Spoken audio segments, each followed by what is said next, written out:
Hey y'all, welcome to my shop. I wanted to give you a quick update on what's going on with my channel. If you've been following along with my square drop camper build, you know that project is winding down.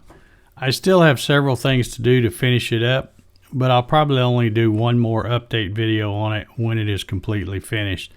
A lot of the stuff I have left to do is going to be difficult to film, and it's mainly like trimming the inside out and trimming the inside of the gantry and stuff like that, so wouldn't make for good video anyway. So I'll probably just do the one more update video when it's all done. I recently reassembled here in my shop my old Sidewinder CNC. This machine was in my garage this time last year, and I had to take it all apart and move it back here to make room for my OhmTech laser. I just had it stored back here, just kind of piled up in pieces, and when I came back here the other day, I noticed that it was starting to get some surface rust on the shafts.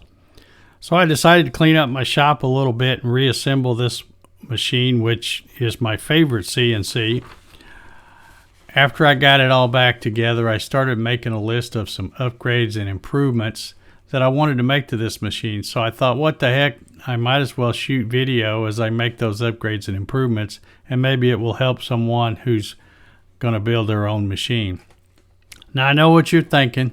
Old Dave making CNC videos. I know, crazy, right? I guess I'm just getting back to my CNC roots. So if you want to follow along with my Sidewinder CNC upgrades and projects, be sure to hit the subscribe button and hit the bell to turn on the notifications so you get notified every time I upload a new video. Until the next one, thank you very much for watching.